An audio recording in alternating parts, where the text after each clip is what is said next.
اللہ اللہ اللہ اللہ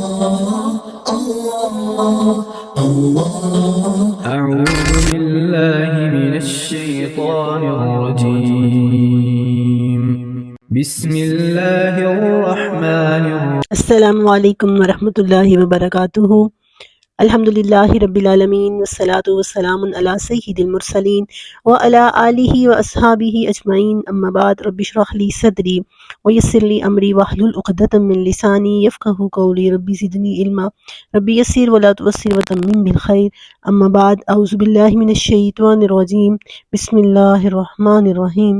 قال اللہ تعالی فی القرآن المجید اولئک الذین اشتروا الضلالۃ بالہدی والعذاب بالمغفرہ فما اصبرہم علی النار۔ آئیے آیت کا ترجمہ دیکھتے ہیں۔ اولئک الذین، یہی وہ لوگ ہیں، اشتروا، جنہوں نے خرید لیا، الضلالۃ، گمراہی کو، بالہدی، ہدایت کے بدلے میں، والعذاب، اور عذاب کو، بالمغفرۃ، مغفرت کے بدلے میں، فما اصبرہم علی النار، یہ آگ پر کیسے صبر کریں گے۔ سورۃ بقرہ کی آیت نمبر 175 میں نے آپ کے سامنے ترجمے کے ساتھ تلاوت کی ہے۔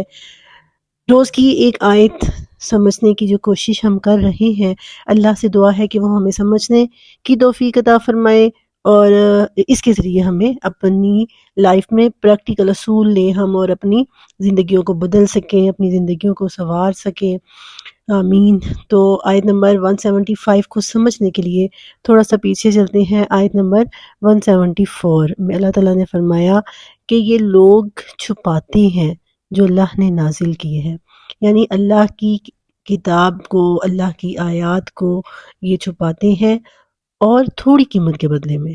آپ سمجھ لیں تھوڑی قیمت کیا ہے؟ دنیا کی، جو ان کو دنیا میں پاور حاصل ہے، دنیا والوں کی خوشنودی حاصل ہے، اور دنیا میں جو جیسے چل رہا ہے اس کو ویسے چلتا رہنے دینے کے لیے، کیونکہ جب حق پر بلائیں گے تو آزمائشیں آئیں گی، لوگ مخالفتوں کے طوفان کھڑا کریں گے، کسی قسم کی مخالفت، کسی قسم کی آزمائش میں نہیں پڑنا چاہتے، تو اس چیز کو اللہ نے کہا اشتروا، انہوں نے تھوڑی قیمت کے بدلے میں اللہ کی آیتوں کو بیچ دیا۔ اب یہ تھوڑی قیمت کیا ہے؟ یہ دنیاوی مفاد ہیں، یہ دنیاوی فائدے ہیں۔ ضروری نہیں ہے کہ پیسے کی صورت میں، پیسے دے کے تو انہوں نے جو ہے وہ پیسے لے کے تو انہوں نے اللہ کی آیات کو بیچا، ایسا مطلب نہیں ہے۔ مطلب یہ ہے کہ انہوں نے اپنے دنیاوی مفادات کے لیے اللہ کی آیتوں کو بیان نہیں کیا۔ تو اللہ رب العزت جو ہے وہ انسان کے گناہ معاف کرتے ہیں، کبھی بیماریوں کی صورت میں، کبھی آزمائشوں کی صورت میں، اور پھر کچھ سزا قبر میں ہوگی، کچھ پلسرات پر ہوگی، کبھی کچھ اللہ تعالیٰ جہنم میں ڈبکی لگوائے گا۔ لیکن ایسے گناہ کے مرتکب جن کے پاس حق تھا، جن کے پاس نالج تھا، اور انہوں نے اس کو ایکسپلین نہیں کیا، لوگوں کو بتایا نہیں ہے، ان کے بارے میں آیت نمبر 174 میں کیا کہا کہ وہ اپنے پیٹ میں جہنم کی آگ بھر رہے ہیں، اور اللہ رب العزت ان کی طرف دیکھے گا بھی نہیں، نہ ان کو پاک کرے گا، اور ان کے لیے دردناک عذاب ہے۔ یہ فرمایا اللہ تعالیٰ نے۔ اب حق جو ہے وہ پورے کا پورا بیان کرنا، ہم نے پچھلے درس میں پچھلی آیت کا ترجمہ یا تفسیر کرتے ہوئے یہ بات سمجھی تھی کہ حق چھپانا نہیں ہے، جیسے مرضی حالات ہوں، جیسے مرضی مشکلات پیش آئیں، آپ نے حق بیان کرنا ہے۔ لیکن اکثر ایسا ہوتا ہے کہ حکمت کے تحت آپ بہت سی باتیں آپ کو چھپانی پڑتی ہیں، آپ وہ بہت سی باتیں نہیں کہہ سکتے۔ مثلا کوئی بندہ نیا ہے، آتے ساتھ وہ آپ سے عجیب طرح کے سوال کرنے لگ جاتا ہے، تو اس وقت حکمت کا تقاضا یہی ہوتا ہے کہ ہم اس کی باتوں پر خاموشی اختیار کریں، کیونکہ گریجولی ہے نا، بتدریج ہے اصلاح کرنا یا تربیت کرنا یا دین کو پہنچانا۔ اگر شروع میں وہ آپ سے آگے فرقے کی باتیں کرنی شروع کر دے گا، آپ سے فقہ کی باتیں کرنی شروع کر دے گا، آپ کو مسائل میں الجھانا شروع کر دے گا، تو اس سے یہ ہے کہ وہ اصل میں ہدایت چاہتا ہی نہیں ہے، وہ دوسروں کی گمراہی کا بھی باعث بن سکتا ہے۔ تو حکمت کے تحت جو ہے نا، تب وہ خاموشی اختیار کی جا سکتی ہے۔ اب آتے ہیں آیت نمبر 175 کی طرف۔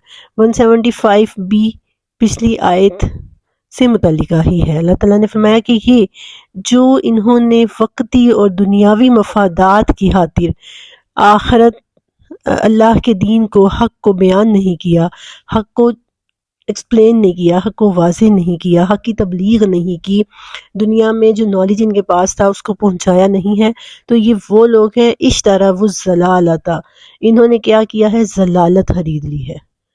بالہدا ہدایت کے بدلے میں، یعنی گائیڈنس کے اگینسٹ انہوں نے مس گائیڈنس خریدی ہے، ہدایت کے بدلے میں گمراہی۔ ہدایت کیا تھی؟ اللہ کے دین کو سمجھنا اور اس کو سمجھانا، اللہ کے دین کو پڑھنا اور اس کو پڑھانا، کچھ چھپانا نہیں۔ اور گمراہی کیا ہے؟ اس کو چھپانا۔ تو انہوں نے ہدایت کے بدلے میں مس گائیڈ کرنا جو ہے وہ خرید لیا۔ والعذاب، اور عذاب کو، پنشمنٹ کو، بالمغفرہ، فورگیونیس کے بدلے میں، یعنی ہدایت یہ اللہ کے دین کو پھیلاتے، اللہ کے دین کے راستے پہ چلتے، دوسروں کو بھی سمجھاتے، تو کیا تھا؟ ان کے لیے فورگیونیس تھی، اللہ کی بخشش تھی، اللہ کی مغفرت تھی۔ لیکن انہوں نے اس کو چھوڑ کے کیا کیا؟ عذاب کو خرید لیا۔ تو فرمایا فما اصبرہم علی النار، یہ لوگ آگ پر کیسے صبر کریں گے؟ یہ جو فیصلے آج کر رہے ہیں، جو سودا، جو خرید و فروخت انہوں نے کی ہے اپنی لائف کے اندر، آپ اس کو شروع میں لائیں اور پھر دوبارہ سے آیت کو پڑھیں، یعنی آخری حصہ پہلے پڑھیں کہ یہ لوگ آگ پر کیسے صبر کریں گے جنہوں نے ہدایت کے بدلے میں گمراہی کو اور عذاب کے بدلے میں، مغفرت کے بدلے میں عذاب کو خرید لیا ہے۔ یہ لوگ آگ پر کیسے صبر کریں گے؟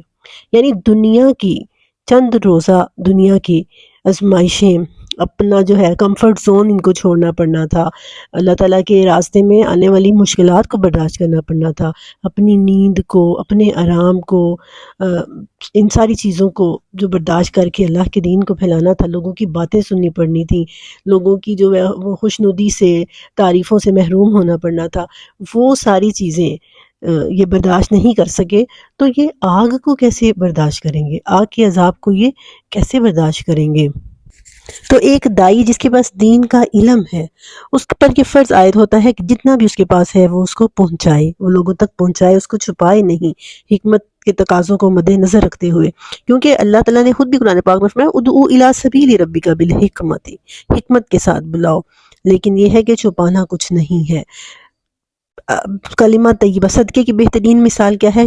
کلمہ حق کہنا، کلمہ طیبہ بیان کرنا، پاک کلمہ، حق کلمہ بیان کرنا صدقے کی بہترین مثال ہے۔ حضرت ابو ہریرہ رضی اللہ تعالیٰ عنہ فرمایا کرتے تھے اگر قرآن کی یہ دو آیتیں نہ ہوتی، کون سی؟ 174 اور 175، تو میں کبھی بھی حق بیان نہ کرتا، میں کبھی بھی دین کو پہنچانے کا کام نہ کرتا۔ ہمیشہ یہ دو آیتیں مجھے اس چیز پر ابھارتی ہیں کہ میرے پاس جو علم ہے میں اسے لوگوں تک بیان کروں، میں اسے لوگوں تک پہنچاؤں۔ تو یہ کیا ہے؟ آپ دیکھیں یہ ایسے ہی ہے، اللہ تعالیٰ نے خرید و فروخت کے ذریعے سے نا ہمیں سمجھانے کی کوشش کی ہے۔ مثال کے طور پہ ہمارے پاس مال ہے، ہمارے پاس پیسہ ہے جو ہمیں بڑا پیارا ہے، ہمیں بڑا عزیز ہے، ہم نے وہ بڑی محنت سے کمایا ہوا ہے، تو ہم اس پیسے کے بدلے میں ہم کیا کرتے ہیں؟ ہم بہت مہنگا ٹکٹ خریدتے ہیں۔ اب ٹکٹ کس چیز کا خریدتے ہیں؟ کنسرٹ پہ جانے کا، مووی دیکھنے جانے کا، بے حیائی پہ مبنی ہے اس طرح سے۔ تو ہم کیا کریں گے؟ جب ہمیں سمجھ آتی ہے تو ہم خود ہی کہیں گے یہ میں نے کیا کیا؟ میں نے تو اپنے پیسے ضائع کر دیے، میں نے تو گمراہی خرید لی، میں نے مطلب اپنی رقم دے کے، اپنا پیسہ دے کے میں نے کیا کیا ہے؟ میں نے گمراہی خرید لی ہے۔ آپ کے گھر میں ایک چھوٹا سا بچہ ہے، آپ اس کو پیسے دیتے ہیں تو وہ بچہ وہ اصلی پیسے دے کے وہ نقلی پیسے لے آتا ہے، تو آپ اس کو کیا سمجھائیں گے؟ آپ اس کو سمجھائیں گے کہ یہ آپ کیا خرید رہے ہو، یہ تو آپ اپنے پیسے بھی ضائع کر رہے ہو۔ مطلب اکثر ہم دیکھتے ہیں چھوٹے بچے ایسے کرتے ہیں تو ہم ان کو سمجھاتے ہیں کہ یہ تم نے کیا کیا ہے، یہ تو تم نے ایک غلط چیز کا انتخاب کیا ہے۔ آپ کے اوپر کوئی مشکل وقت آتا ہے تو کیا آپ ایسا کریں گے کہ اپنے گھر کی مشکل وقت میں ہوتا ہے نا کہ اپنے گھر کی اکثر چیزیں بیچنی پڑ جاتی ہیں، تو یہ بھی ایسی ہی مثال لیں، دائی حق پر جب مشکل وقت آتا ہے تو وہ آزمائش کا وقت ہوتا ہے کہ اب وہ ہدایت کے راستے پہ رہتا ہے یا ہدایت بیچ کے گمراہی خرید لیتا ہے، دین کا کام کرنا چھوڑ دیتا ہے، عام لوگوں کی طرح زندگی گزارنی شروع کر دیتا ہے۔ تو وہ کیا کرے گا؟ اس نے ہدایت، کامیابی والے راستے کو چھوڑ دیا، صرف چند مشکلات جو آئی تھیں ان سے بچنے کے لیے۔ تو ایسے ہی جب انسان پر مشکل وقت آتا ہے تو وہ اپنے گھر کی اسے کبھی چیزیں بھی بیچنی پڑتی ہیں، لیکن اگر وہ اپنے گھر کی سب سے قیمتی چیز سب سے پہلے بیچ دیتا ہے جو اس کے لیے ضرورت کے کام آتی ہے، بہت زیادہ اس کی ضرورت پڑتی ہے، تو سب سے پہلے اگر ہم وہ چیز بیچ دیتے ہیں تو ہم اپنے آپ کو خود ہی مشکل میں ڈال لیتے ہیں۔ تو ایسے جب مشکل وقت آیا تو سب سے پہلے حق کا راستہ چھوڑ دیا اور گمراہی کا راستہ اپنا لیا، تو یہ گھاٹے کا سودا ہے۔ اللہ تعالیٰ نے فرمایا کہ یہ دنیا میں تو چند تکلیفوں پہ نہیں صبر کر سکے، تو آخرت میں یہ آگ پر کیسے صبر کریں گے؟ فما اصبرہم علی النار، آگ پر یہ کیسے صبر کریں گے؟ تو یہ اللہ تعالیٰ نے سمجھایا ہے ہمیں مثال دے کے، خرید و فروخت کی مثال دے کے، سیل اینڈ پرچیز کی مثال دے کے، کہ انسان زندگی میں اس کے لیے پیسہ اہم چیز ہے، قیمتی چیز ہے، تو وہ پیسے کو بچا بچا کے رکھتا ہے، لیکن اس پیسے کو دے کے اگر وہ ایسی چیز لے آئے جس کا اس کو کوئی فائدہ ہی نہیں ہو رہا، تو پھر وہ خود ہی کہے گا کہ میں نے گھاٹے کا سودا کیا ہے۔ تو ایسے ہی انسان اپنی لائف کے اندر جب دین کا راستہ چھوڑ کے، دین میں آنے والی مشکلات کو چھوڑ کے، اگر وہ دعوت کا کام کر رہا ہے، وہ اس کو چھوڑ کے، تو صرف اس وجہ سے کہ وہ مشکلات برداشت نہیں کر سکا، تو وہ غلط رویہ اختیار کر لیتا ہے، یہ سودا ہے گمراہی کا۔ اس نے پھر عذاب کو خرید لیا ہے، مغفرت مل رہی تھی اللہ تعالیٰ کی، اس کو چھوڑ دیا۔ آپ یہ دیکھیں، اب یوٹیوب پہ کتنے کنٹینٹ کریٹر ہوتے ہیں جن کو بہت زیادہ ویوز بھی ملتے ہیں اور بہت زیادہ لوگ ان کو دیکھتے بھی ہیں، انٹرٹین کرنے والے بھی اور انفارمیشن دینے والے بھی۔ اب ایک طرف ایک دائی آتا ہے، وہ بھی اپنا بناتا ہے چینل اور اس طرح کام کرنا شروع کر دیتا ہے۔ اب لوگ جو ہے نا وہ بڑی باتیں کریں گے کہ لو جی بھئی آواز کا بھی پردہ ہے، چہرے کا بھی پردہ ہے، یہ ہے وہ ہے، انہوں نے بھی تو یہ مطلب کمائی کرنے کے لیے، ویوز لینے کے لیے یہ کام شروع کیا ہے۔ اب ہم وہ باتیں ان کی سنتے ہیں، ہمارا دل برا ہوتا ہے، ہم بھی چھوڑ دیتے ہیں، کوئی ویسا ہی ہم بھی کوئی اور کنٹینٹ پہ کام کرنا شروع کر دیتے ہیں، عام لوگوں کی طرح کوئی اور کنٹینٹ کہ چلو جی ویوز بھی مل جائیں گے اور کوئی ہمیں باتیں بھی نہیں کرے گا۔ تو یہ ایک مثال میں دے رہی ہوں، پریکٹیکل ایک مثال دے رہی ہوں کہ ہم نے کیا کیا، ہدایت کو چھوڑ کے ہم نے بھی گمراہی خرید لی، ہدایت کو چھوڑ دیا کیونکہ باتیں نہیں ہم سے برداشت ہو رہی تھیں اور ہم نے گمراہی خرید لی۔ تو اللہ فرمائے گا کہ پھر اس گمراہی پہ، جب یہ انہوں نے گمراہی خریدی ہے، جب یہ لوگوں کی باتوں پہ صبر نہیں کر سکے، تو پھر یہ آگ پہ کیسے صبر کر سکیں گے؟ ایسے ہی ہم دین کے راستے پہ چلنا شروع ہوتے ہیں، خاندان والے سارے فیملی والے باتیں کرنی شروع کر دیتے ہیں، لو بھئی اب ان کے اندر شدت آ گئی ہے، عام بھی زندگی گزاری جا سکتی تھی، جو لوگ نقاب نہیں کرتے وہ بھی ان سے بہتر ہیں، یہ ہے وہ، ایسی باتیں ہم دل برداشتہ ہو کے ہم بھی چھوڑ دیتے ہیں۔ ہم نے قرآن سمجھنا شروع کیا ہے، ہم نے پڑھنا شروع کیا، لو بھئی اتنی شدت اپنا کے کیا کرنی ہے، ایسی باتیں ہونی شروع ہو جاتی ہیں اور ہم وہ کام کرنا چھوڑ دیتے ہیں، اور عام نارمل ویسی ہی عام لڑکیوں والی زندگی کے جی سارا دن ٹی وی دیکھ کے گزار دیا۔ میں دیکھتی ہوں کہ اکثر بچیاں ایسی ہوتی ہیں، وہ سارا دن کہتی ہیں ٹائم ہی نہیں گزرا۔ اصل میں آپ ٹائم کو نہیں، ٹائم آپ کو گزار رہا ہے، ٹائم نہیں گزرا جی، ڈرامہ دیکھ کے ہم ٹائم گزار رہے ہیں، ناول پڑھ کے ہم گزار رہے ہیں، اور ایسے ہی بس پھر ان کے لیے امپورٹنٹ چیزیں کیا ہیں، گھر کے سارے کام، بس یہی کھانا پینا سو جانا، بس یہی زندگی ہے، زندگی کا کوئی پرپز نہیں ہے۔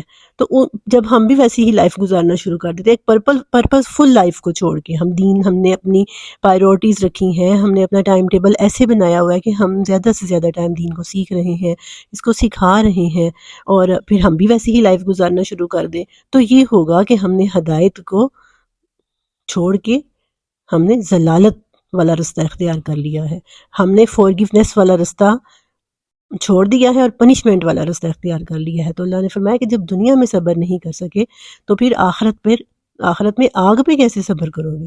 آگ ذرا سی جل رہی ہوتی ہے، کیسے ہم بچاتے ہیں اپنے بچوں کو، خود کو، کہ اس کے قریب نہیں جانا، اس کے پاس نہیں جانا، اور آخرت میں پھر ٹھکانہ ہی وہی ہے۔ تو فرمایا آج چھوٹی چھوٹی باتوں پہ صبر نہیں ہو رہا، آخرت میں اس پہ کیسے صبر؟ فما اصبرہم، ما اصبر، ما اکبر، ما احسن، یہ فعل تعجب ہے کہ جیسے ہم حیران ہوتے ہیں نا کہ ہو یہ کام کیسے کر لیا تم نے، تو ایسے ہی یہ فعل تعجب اللہ تعالیٰ نے استعمال کیا، ہاں پھر کیسے صبر کرو گے، یہ لہجہ اپنایا ہے۔ اللہ تعالیٰ سے دعا ہے کہ اللہ تعالیٰ ہمیں ہدایت والے راستے پر چلنے کی توفیق عطا فرمائے، آمین۔ وآخر دعوانا ان الحمد للہ رب العالمین، وما علینا الا البلاغ المبین۔